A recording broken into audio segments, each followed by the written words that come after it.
Welcome, ladies and gentlemen of the jury, to the criminal trial of Victor Frankenstein.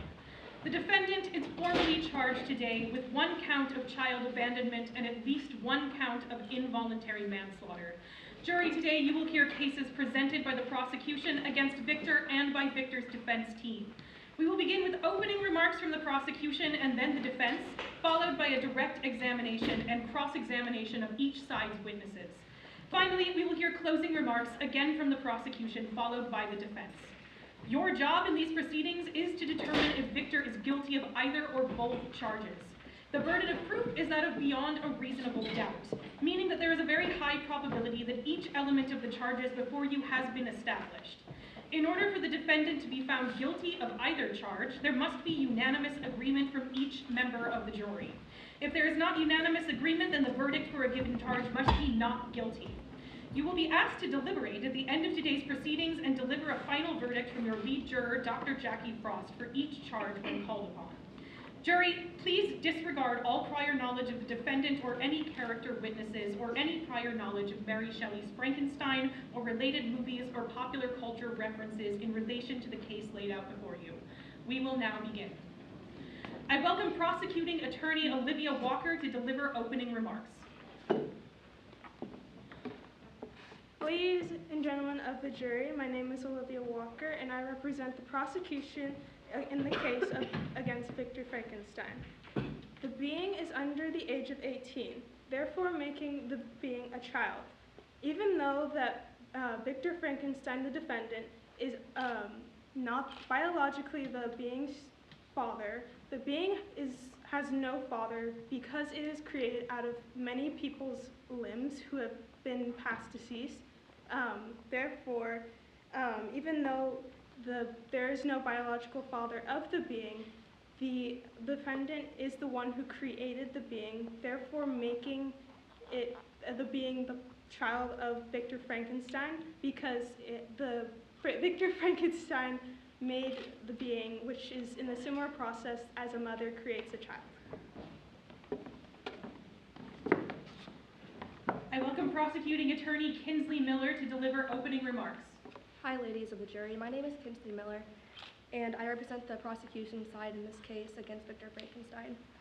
Today, we are here to hold the defendant accountable for his horrifying actions that led to the abandonment of a child, a being who was brought into this world through the horrifying and reckless actions of the defendant, a being that can be compared to a child that was left to fend for itself in a harsh, cruel world, a being that earned for the love and acceptance that came across a man named DeLacy. DeLacy was an utterly blind man who the being thought he could approach in kindness and look for kindness and acceptance and love from him. And when the being approaches him, he believed that he would find this acceptance and love from him, and it doesn't go the way he planned. He was rejected. And in this moment, the consequences from the defendant is shown in the book. Thank you. I welcome prosecuting attorney Peter Wang to deliver opening remarks. Good morning, ladies of the jury. My name is Peter Wang, and I will be introducing our case for the involuntary manslaughter charge of Henry Clerval and our witness, the magistrate, also known as Mr. Kerwin. The magistrate discovered Henry Clerval's body with hand marks around his neck, and according to the townspeople, was last seen on a boat closely resembling that of the defendant's boat. As for the involuntary manslaughter charge, the penal code states that the defendant has engaged in conduct that created a high likelihood of substantial harm or serious harm to another person, and that the defendant's conduct unintentionally caused the unlawful killing of another person. As you hear from our witness, Mr. Kerwin, he noticed that the defendant had quite the reaction to Henry Clerval's murder and is no doubt connected to this tragedy. Throughout the trial today, you will also hear about the defendant's neglect of the being, and we will show beyond a reasonable doubt that this neglect has caused the involuntary manslaughter charge of Henry Clerval. Thank you. I welcome prosecuting attorney Peyton Mong to deliver opening remarks.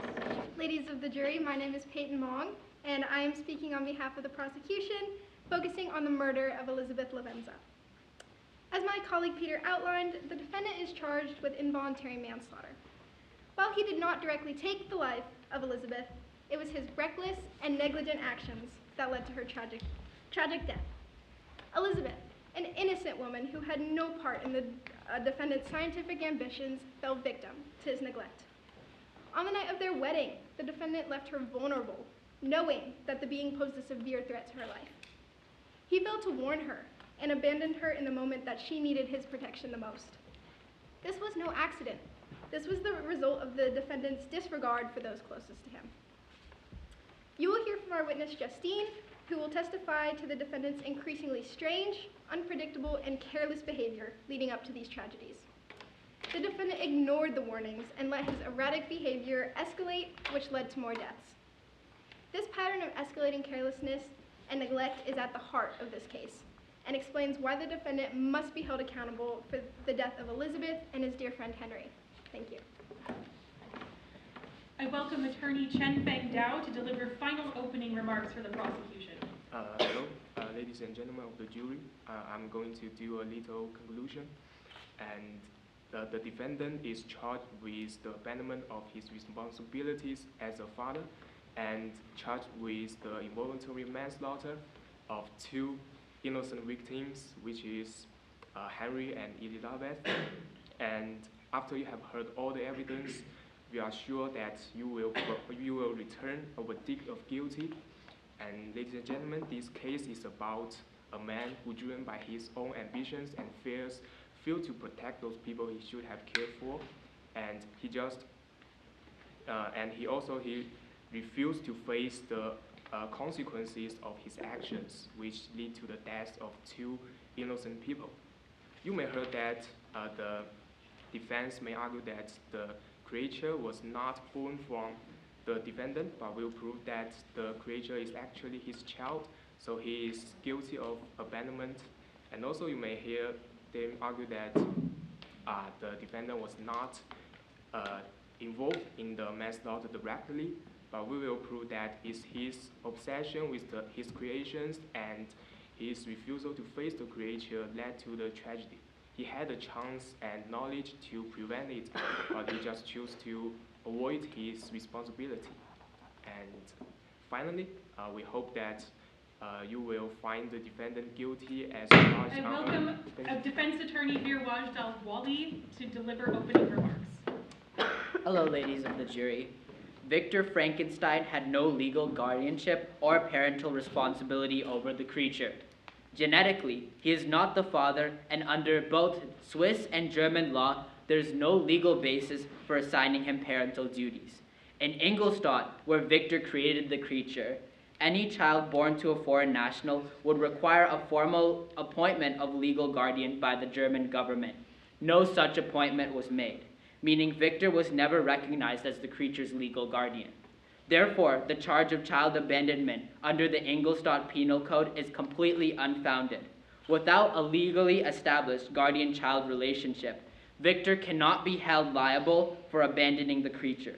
Moreover, the creature was not born through normal biological processes, but was instead assembled from organic matter. Swiss and German legal systems do not account for obligations over beings created outside of natural reproduction, further negating any parental responsibility. Additionally, the creature's behavior was far from childlike or innocent. From its early interactions, the creature demonstrated awareness and autonomy, making it unreasonable to frame Victor's actions as abandoning a helpless child. To conclude, Victor cannot be held responsible as no government recognized his guardianship and the creature acted as an independent entity. Thank you. I welcome Defense Attorney Drew Kirchhoff to deliver opening remarks. Dear ladies of the jury, we are gathered here today to prove to you all that there is a reasonable doubt in the prosecution's case against Victor Frankenstein. We will show you that Victor Frankenstein had no knowledge of the fact that the creature was going to end the life of his own brother, William Frankenstein. Therefore, he cannot be held responsible for the death in any way. Victor could not have known the emotions or the motives of the creature, and due to the fact that Victor could not have known these things, we could not be held accountable for the creature taking violent actions and ending the life of William Frankenstein. Victor could not have known the creature's intentions to kill William because the last interaction Victor had with the creature was before the creature learned how to communicate. Due to this lack of communication skills, the creature could have had no way to express his plan to end the life of William, therefore leaving Victor without any knowledge or guilt of the murder of William Frankenstein. With this knowledge, we ask you, the ladies of the jury, to look at the scientists who just wanted to further human knowledge and make society better for all. Thank you. I welcome defense attorney Pranav Iyer to deliver opening remarks. Ladies and gentlemen of the jury, today we stand in defense of Victor Frankenstein, a man wrongfully charged with child abandonment and involuntary manslaughter. The prosecution seeks to paint a picture of a reckless and uncaring individual. However, the truth is far more complex. We intend to demonstrate that Victor's actions were not driven by ill intent, but by coercion in a desperate attempt to protect his loved ones. First, let us look at the details of the charges. Under the Ingolstadt Penal Code, in order for Victor to be charged with involuntary manslaughter, there must be evidence of conduct that created a substantial risk of harm. Similarly, the charge of child abandonment requires evidence that Victor intentionally failed to fulfill his duty as a guardian. However, we will prove that Victor was not acting of his own free will. Victor Frankenstein was blackmailed by the creature. This grotesque being, rejected by society and filled with rage, threatened Victor in the evilest of ways. He demanded that Victor create a female counterpart, promising to leave Victor alone if his wishes were met. Victor Frankenstein, in his own words, declared that the creature said, "I will work at your destruction." This was not an idle threat. This was a powerful, coercive force that drove Victor into a corner, fearing for the safety of those he loved. As we progress through the evidence, we ask that you find Victor Frankenstein not guilty and that you consider him as a victim of circumstances beyond his control. Thank you. I welcome defense attorney Reagan Frank to deliver opening remarks. Ladies of the jury, today we're here to delve into a story that questions the boundaries of human responsibility. Victor Frankenstein, a man of great intellect and ambition, pursued a lifelong dream of his to create life. What emerged from his experiment was a being, not a helpless child, that exhibited its capacity for thought, emotion, and most importantly, choice. Throughout this trial, you will hear testimony that reveals the creature's true nature, its capacity for reasoning and deliberate action. Witnesses will describe Victor's actions and mindset after the creation, the impact of the creature's autonomy, and the tragedies that followed. The law holds each of us accountable for our choices. The creature, by all measures, was responsible for its own actions just as any human would be. It chose to murder William. It chose to burn the DeLacy cottage. The suggestion that Victor Frankenstein is liable for child abandonment fails because he is not legally or morally obligated to the creature as a parent is to a child. His role was that of a creator, a scientist, not a guardian. At the end of this trial, I urge you to look beyond the emotional weight of this tragic story. Your role here is to uphold the law, to recognize the creature's actions were that of its own, and to see that Victor Frankenstein, while flawed, is not to be held responsible. The law does not bind a creator to the decisions of an autonomous being. Therefore, I ask you to deliver a verdict that delivers the truth.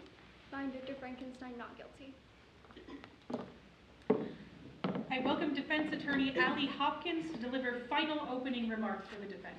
Ladies of the jury, today we stand to defend Victor Frankenstein, a man whose only crime was his relentless pursuit of knowledge and the betterment of humanity. The persecution will argue that the heinous acts committed by the creature was Victor's responsibility. However, we must remember that Victor cannot be held accountable for the independent actions of another being. Mr. Frankenstein embarked on his scientific journey with noble intentions. His goal was to conquer death, to push the boundaries of humanity, and to contribute to scientific advancements. He could not have foreseen the tragic consequences that would ensue. Now, I want you to imagine the anguish that Victor must have felt, watching his noble dream become a nightmare. Picture him tormented as the creature wreaked havoc and despair, as evidenced by the burning of the DeLacy cottage and the tragic murder of young William. These actions clearly indicate a violent nature that is inherent to the creature itself, and this violence would likely persist regardless of Victor's actions. Even if he had created a female companion for the creature, there is no guarantee that this would have prevented further violence and could have potentially doubled the threat rather than mitigated it. Victor is not a heartless scientist, but a man who dared to dream of a world free of suffering. It is unreasonable to hold Victor Frankenstein responsible for the creature's crimes. His intentions were never to harm, but to advance human knowledge. He is a man of science, not a criminal. We ask you to see the truth and to find Victor innocent of these charges. Let us not punish a man for the unforeseen consequences of his quest for knowledge, but rather, let us understand the complexities of this tragic situation. We will now proceed with examinations of the prosecution's witnesses. Examiners, please rest your case or declare you have no questions for a given witness by saying, "I have no further questions," or "I have no questions for this witness." Lead prosecuting attorney Elliot Elmore may now examine his team's witness, the creature, for 1 minute.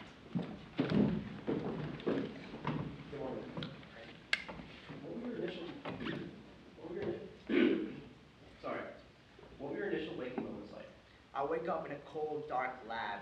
There's chemical equipment, there's body parts strewn about. I don't have any thoughts. You know, I look around to see if there's anybody. There's nobody. I can still move my body, so I go and try to find someone, but the first thing I see is Victor, and he runs away. So I don't know what's going on. I have sensations that I'm feeling. I'm feeling hunger, I'm feeling cold, but I can't do anything about them because I'm not sure how to solve these problems. All right, thank you. What was your experience like after you fled the lab? I love the lab, and again, I have these sensations. So I have hunger, I'm cold, I'm outside in the woods, and all I can see are the stars, and I look up and it's beautiful. But then I find fire, and I feel heat. But then I touch it, and then it's hot, and I burn myself. And hunger, I couldn't find any food, so I ate nuts and berries. What drove you to kill Henry Wedow? It was anger. When I got rejected by Victor, I got rejected by the DeLacy's, I felt rejected. Lead defense attorney Gabe Sivertson may now cross-examine the creature for 1 minute. Are you in any way genetically related to Mr. Victor Frankenstein? Not that I know of. Let's see. Why did you kill William? I killed William because I asked Victor for a mate. But he said he would, and then he destroyed my mate. I didn't want to be alone in this world. Why didn't you ask Victor for a mate when you met him there? Why did you wait till later to ask him? When I realized that nobody would accept me in the outside world because of how Victor made me. Victor made me to be a grotesque creature. I realized that I needed someone who would be like me, who I could live my life out with. So then, did you or did you not threaten to make Victor's life miserable if he did not create you that way? I think Victor deserved to have his life miserable because he made my life miserable. I did not deserve to come out and be this creature and be rejected by the entirety of society. So then, did you or did you not place the picture in Justine's pocket after you killed William? I did not know what to do at the moment, so I did what I thought was best, and I put the picture in Justine's pocket because I saw Justine. Prosecuting attorney Elliot Elmore may now examine his team's witness, Justine Moritz, for 1 minute. What was Victor's correspondence like with his family during the 6 years he was away? For most of the time that he was away, he didn't write back to his family and left Elizabeth and his father and all of us worrying about his well-being, and yeah, he didn't write back and said his family. If he was, in what ways was Victor neglectful towards his family? As I said, he didn't write back. Elizabeth wrote a lot of letters to him, but he didn't write back for like up to like about 4 years. All right, thank you. What, if any, abnormal behavior did you witness from Victor before and after the trial? After my trial, when he and Elizabeth came to visit me in prison, he acted suspicious, as if he was hiding something that posed danger to William. Because when I asked him if he thought I was guilty, he couldn't answer, and he was like at the corner of the prison. Defense attorney Gabe Sivertson may now cross-examine Justine Moritz for 1 minute. Did you kill William? No. Do you believe that the creature placed the picture that was on William in your pocket? If he said he did, then yes, because I don't know how he got there. So then, what were you charged with? Murder of William. And what happened to you after your trial? After my trial, I was sent to prison, and I was sentenced to death, but I was in prison for a while, and then... So then, do you blame this creature here for your death, for your execution? Well, he was the one that killed William, but if like his reason for killing William was because of his anger at Victor, then... So then he, by his actions of killing William and infringing on you, caused your death? Yeah. I have no further questions. Prosecuting Attorney Elliot Elmore may now examine his team's witness, M. Krent, for 1 minute. Describe the relationship with Victor. I was one of Victor's mentors in his prime years of research, and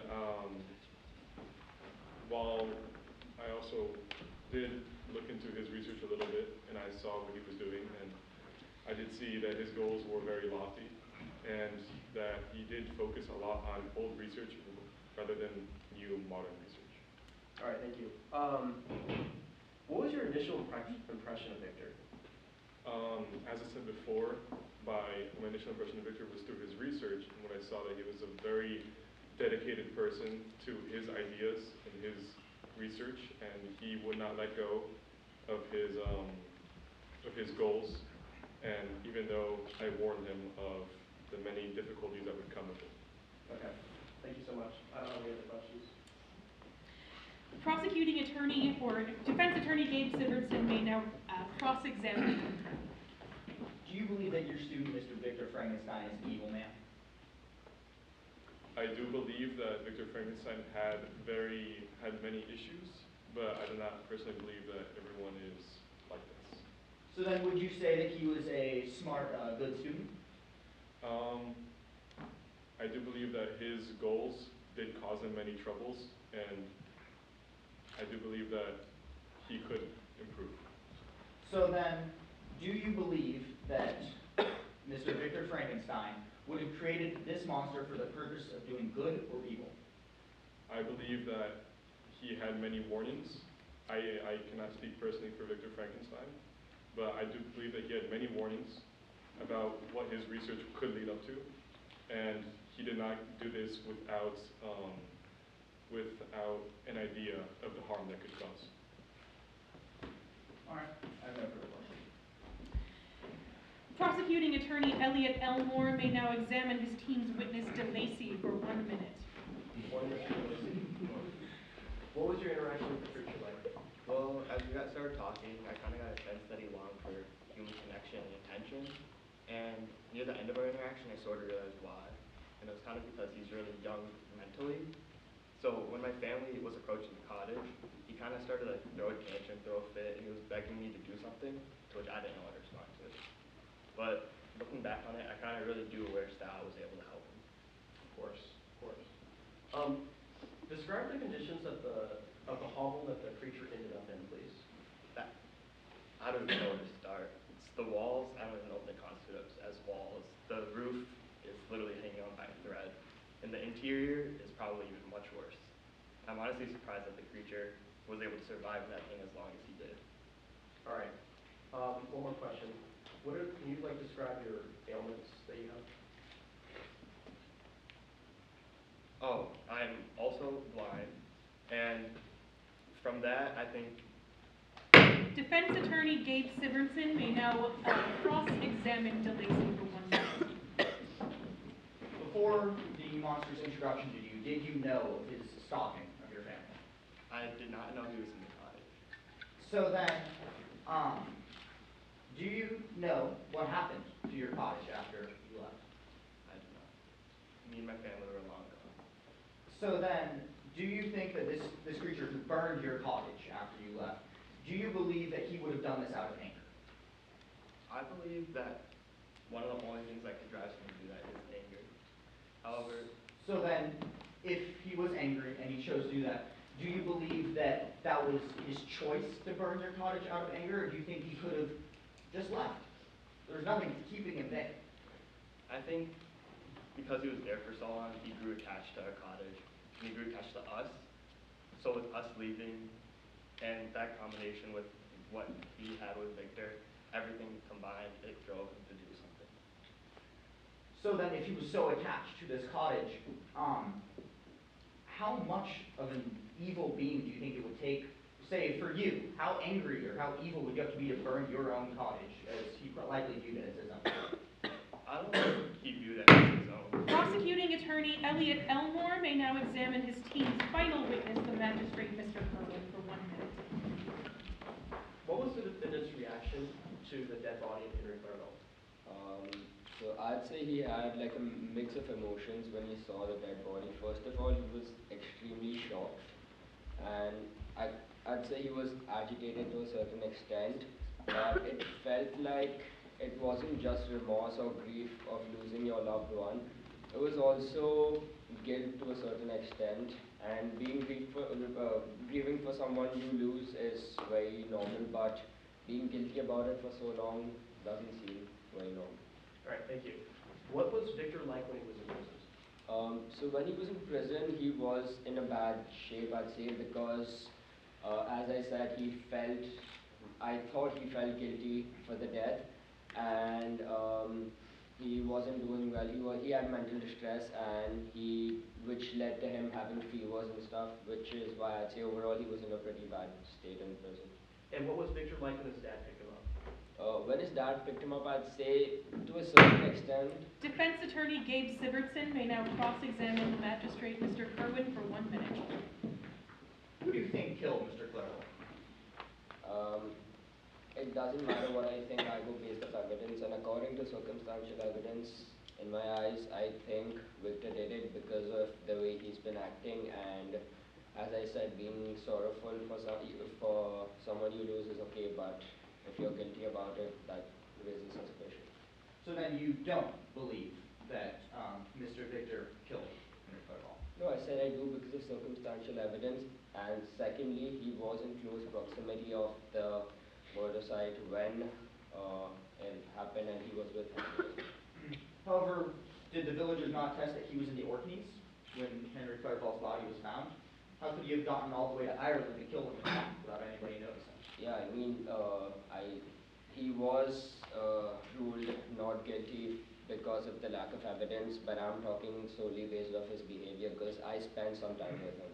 So then, his mental duress, do you believe that his mental duress could have been caused by a terror or a great threat? We will now switch the defense's witnesses. Defense attorney Gabe Sivertson may now examine his team's witness, Victor Frankenstein, for 1 minute. So, Victor, what happened on the night that you created the creature? The night that I created the creature, as I turned it alive, I was terrified by what I saw. I ran to my room out of fear. I fainted, and when I woke up, the monster was grinning over me, and I again ran for my safety. All right, and then what then happened on the night that you returned to Geneva? The night I returned to Geneva on my way to my family's home, I passed by the site where William was murdered, and there I saw the monster once more. I immediately knew that he was the one guilty of William's murder. All right. So then, what transpired on your hike up the mountain while you're on vacation? On my hike up the mountain, I again encountered the monster. The monster blackmailed me and told me that if I didn't create a female companion for him, that he would destroy me. And Prosecuting attorney Elliot Elmore may now cross-examine Victor Frankenstein for 1 minute. Could the creature have existed without your interference? no, Did anybody help you with the creation of the creature? no, Did you immediately flee the Braywood after the creation of the creature? I did because I was terrified. My intentions were to create a beautiful, rational creature that would benefit society, and when I saw it, I was... All right, thank you so much. Nice to extend the interview. Did you leave your wife alone on the night of the wedding, fully knowing that the threat the monster possessed? Yes, but I did it trying to protect her. When confronted by your creature, did you promise to finally give it the companionship it needed, with the benefit of him never interacting with family again? Could you repeat that? When you interacted with the creature on the mountain, Yeah. did you promise it to give it the companionship it needed through the female creature, with the benefit for you being that you never have to interact with the creature again? I did. Did you fulfill this promise? No. In fact, did you destroy the female creature that you promised to create? I did because I felt like... Defense attorney Gabe Sivertson may now examine his team's witness, Alphonse Frankenstein, for 1 minute. What happened on the night of William's murder? That night, I was working in the woods with my family, and then William went to ahead of me. I hoped to come back to me, but that day was the last day I met him down in the earth, and then we couldn't find William's jewelry in Justin's pocket. So Justin was nominated as the Williams murder suspect. So I write an email to Victor to know the facts. So he comes to us directly, and then he looks so distressed, and then in sadness because he didn't know that about the Williams death. So then, what happened while you were on vacation?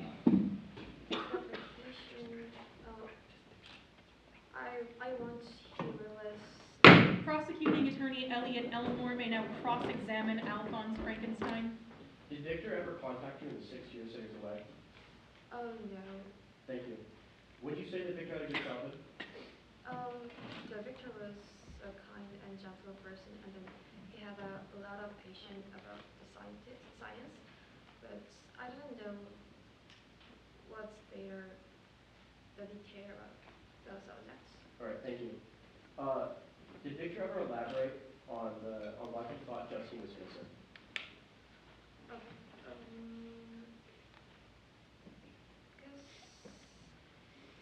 I think my son Victor was so kindness, and then he worried about my illness and then their family's illness. So I think he didn't know any intent about someone's murder. All right, thank you. Is it possible that Victor was intentionally withholding information from you and the rest of the family? Was it possible that Victor was intentionally withholding information from you? He didn't tell me about Defense attorney Gabe Sivertson may now examine his team's witness Elizabeth Lavenza for 1 minute. What transpired on the night you were in Justine's cell? The night that Victor and I visited Justine, she maintained her grace and pure nature, and that only left us more sure of the fact that she was innocent. And we left with a sense of sorrow and justice. And the way that she acted towards us only demonstrates the malice behind the actions of the true murderer. All right, and what transpired on the night of your wedding? Well, Victor had been acting strangely for weeks. It was as if he was praying for his own death. And that night, he perceived some sort of threat, and he sent me upstairs for my own safety, but that only did the opposite. All right, and what happened on your vacation with the mountains? Like I said, weeks prior. Prosecuting attorney Elliot Elmore may now cross-examine Elizabeth Lavenza for 1 minute. How close were you and Victor? We were very close for years. We grew up together. All right, thank you. Would you say that Victor was protective of you? Yes, he was. He always took care of me. So despite his apparently protective nature, did Victor ever decide, like, tell you to call off the wedding or something to protect you from the being? No. Did he ever tell you about the being? No, he did not. In fact, did he ever tell you the secret that he was holding from you? No, he did not. I don't think he could have been believed. Do you think that if he told you this information, that you would still be alive right now? No, I don't. Really? You think that you would still be dead if you knew not from the creature? The creature was so physically superior, I don't know if he could have protected me. Are you okay. That is all the questions I have. Right. Defense attorney Gabe Sivertson may now examine his team's witness Henry Clairval for 1 minute. What happened immediately before your death, Patrick? I was traveling from Perth, Scotland to meet up with Victor in the Orkneys, although my progress was halted in Ireland when a great, gigantic creature gripped you with this giant mitt, strangled me to death, and threw me into the ocean to perish. And then, what happened while you were living in Ingolstadt? When I first arrived at Ingolstadt, I immediately met my good childhood friend Victor, who was worse for wear. He was gaunt, and he was ill. So over the next 7 months, I would nurse him back to health while attending my studies at the university. During this time, I knew Victor was holding something to him. He talked in delirium at some times, but I didn't press it for fear of angering him. All right, I have no further questions. Prosecuting attorney Elliot Elmore may now cross-examine Henry Clairval for 1 minute. You're Victor's best friend, right? I would say so. he ever warn you about being? No. All right. So he never informed you about him either, right? He didn't. Yeah. Okay. You did clean up his lab during an email stop, right? Yes, I did. Okay. Would you say that it was grotesque, disgusting? I wouldn't say that. In some ways, but I knew Victor was a scientist, so I knew that what he had to deal with. All right. Did Victor ever tell you why he left you in Scotland during his trip? He told me he had something to work on, and I could already tell that he was not enjoying our tour of Europe as much. So, Did he ever tell you why he went on the trip in the first place? Told me. Yes. Okay. That's all the questions I have. Defense attorney Gabe Sivertson may now examine his team's final witness, Robert Walton, for 1 minute. So, Mr. Robert, what happened while you were on your voyage in the Arctic? Well, I was in the North Sea studying medicine, mathematics on a boat when I came across a human body in the water. So me and the fisherman went to go grab the human, and it turned out to be Victor. When we examined Victor, he had scars, bruises, and once he was very weak at the touch. So once we touched him and we tried to get him back healthy, he talked to us. He was a very mannerable person, very smart, seemed like a pretty nice guy.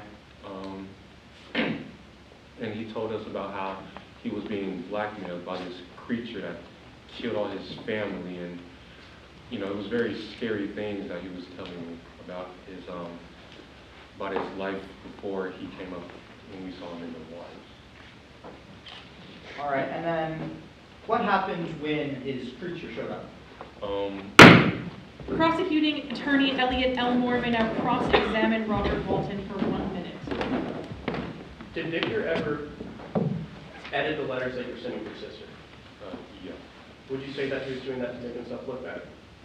I don't know exactly, but he did edit the letter. Okay. So, when you interacted with the creature, right, did he tell you that the reason that his heart was so angry and full of malice was because that although his heart was made for good, the misery that he felt in his life caused him to go to evil? Well, he didn't cause the evil. The creature was, from what he told me, killed his family, so I don't know. From the descriptions of his life, of the life story that Victor gave you, do you think that Victor is the reason for the creature's misery? Well, from what he told me, he said the creature killed his family, and... No, but specifically the creature's misery. Is that Victor's fault? From what he told me, he said he killed his family. That's not what I'm asking. I'm asking, is the creature's misery his fault? We will now hear closing remarks in this case. I now welcome prosecuting attorney Yasmin Shadid to deliver closing remarks. Ladies of the jury, we are here today in trial because of the defendant's neglect toward the being. The prosecution's first charge is child abandonment. In fact, the defendant said that no one helped him with this creation of the being. We have shown beyond a reasonable doubt that the defendant abandoned the being. First, the defendant said he fled the apartment immediately after the being came to life.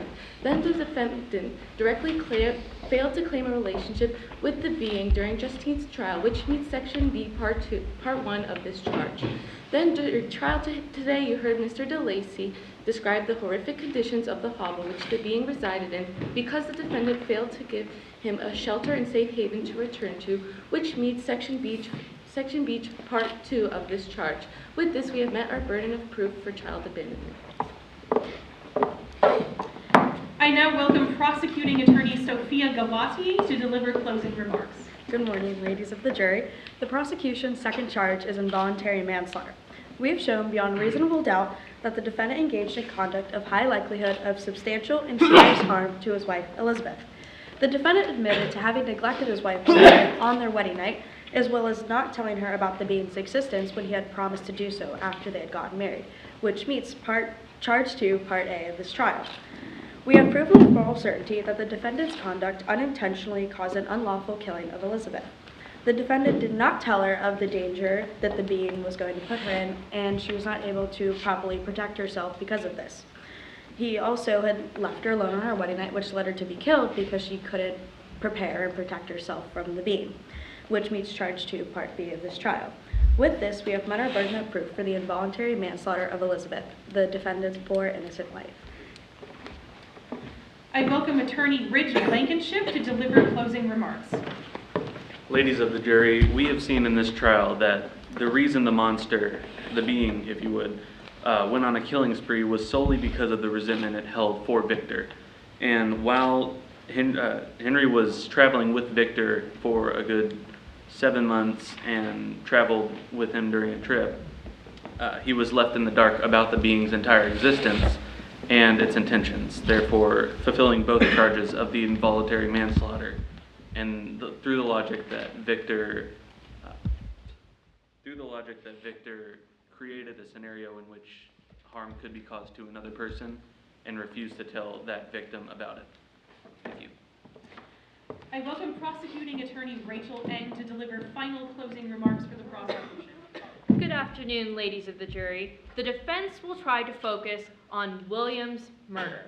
We, the prosecution, are not charging the defendant, Victor Frankenstein, for the involuntary manslaughter of William. We are charging him with the involuntary manslaughter of Henry and Elizabeth, as well as the child abandonment of the creature. They will try to spin it so that you think about who was doing the killing, but it was why. Because the creature killed Elizabeth and Henry because of Victor's neglectful actions. I ask that you find Victor Frankenstein guilty of all charges. Thank you. I now welcome attorney Brittany Mann to deliver closing remarks. Ladies of the jury, you have been presented with the unsettling truth of Victor Frankenstein and the tragic events that have occurred. Before we conclude this trial, I want to emphasize one key point, and that is that Victor is not the legal guardian of the creature. The creature did not come out of Victor's room, therefore should not be considered a child. It was a failed science project where a dream became a nightmare, and under the charge of child abandonment, Victor would be burdened with a role he never intended to accept. He is a scientist, not a guardian, so therefore he should not be guilty of this charge. Under the charge of murder, Victor himself did not commit these murders. It was the creature. The creature should be convicted of the charge of the murder because he is more of a monstrous human than Victor could ever be. When I'm done, Victor is out of my hands and is taken in charge by you guys. And I urge you to discover the truth of these events. I welcome defense attorney Alejandro Cabreles to deliver closing remarks. Ladies and gentlemen of the jury, so why did the creature kill his victims? I think all of us can agree that this came out of sheer anger. Anger not instilled by Victor, but by society. Victor created a blank slate, a being, if you will, with the unique capability of learning, of having his own independent thoughts and opinions. So as he was unleashed into society, he learned on his own. Victor had no way of knowing what the creature's true intentions were. Victor's intentions were never to create an evil being, but rather to pursue knowledge and push his understanding of science. Now, I ask you, must a man be held accountable for the actions committed by another being that has his own mind? So to conclude, I ask you to please consider Victor Frankenstein as an innocent, smart man he is, and not by the horrific actions committed by the being. I welcome attorney Andre Tsay to deliver closing remarks. Ladies and gentlemen of the jury, today we have presented evidence that shows Victor Frankenstein's innocence to all charges. However, I want to emphasize how Victor isn't responsible for Elizabeth and Henry's death.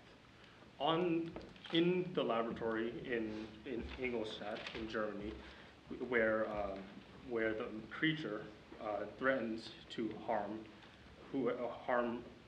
Victor during his wedding night, there is a penal code against that in Germany. And in addition, when he threatens Victor himself over in Mont Blanc, Mont Blanc crosses three countries, and all three have penal codes against blackmailing. Victor, in reference to Elizabeth's death, Victor never expected the monster to go after him. to go after Elizabeth. He expected to go after Victor himself. So he separated himself. So he should not be charged with the involuntary manslaughter of Elizabeth.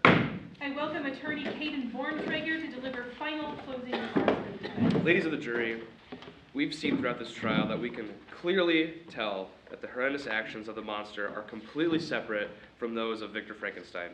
Victor was blackmailed by this creature who he once thought would be an advancement in science and what the world would further, he would further the world's knowledge on this subject. Victor had no idea that this monster would go on a monstrous rampage that would take many lives and cause much damage throughout his life. And overall, the monster's actions are not a reflection on Victor Frankenstein's actions or intentions. Therefore, we can clearly see that there is a reasonable doubt that Victor is not guilty of these charges. Because of the information detailed in this case, Victor should not be accused of any of these charges. Thank you. Jury, having heard these proceedings with your own ears, please now take 3 minutes to deliberate as to the verdict on each charge.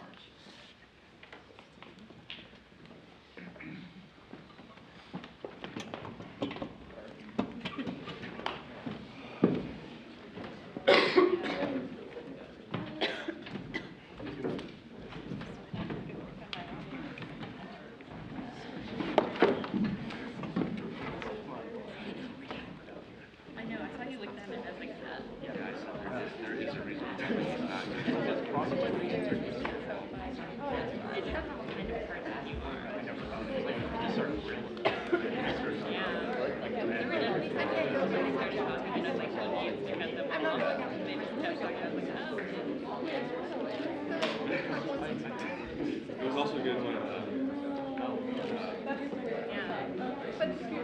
Oh, no, it's not today.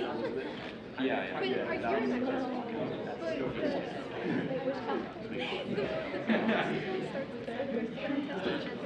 Well, that shows me I'm not stressful. I don't like that. And just use that as a Well, in real trials, you get as much time as you want to. That's true. No, it's like, it's an actual. I don't know, actually, I don't know if it's in your.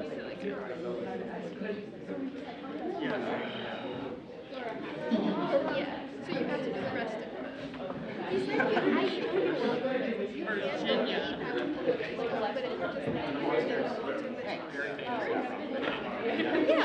Same. I did not.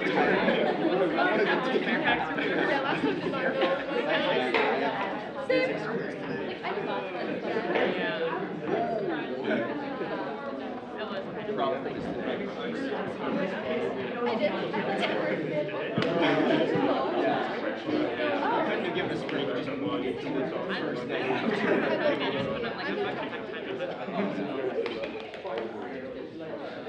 Once in two, yeah.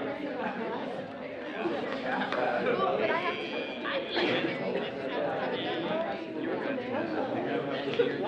Well, I can't do that because it has to be done by.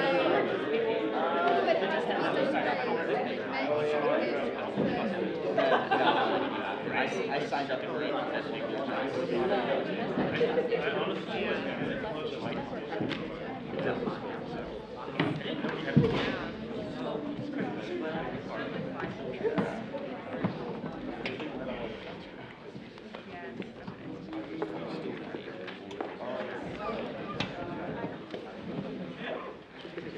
Jury, has a final verdict been reached for each charge?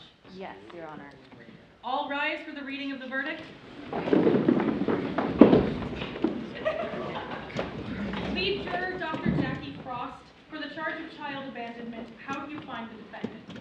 We find the defendant not guilty. And for the charge of involuntary manslaughter, how do you find the defendant?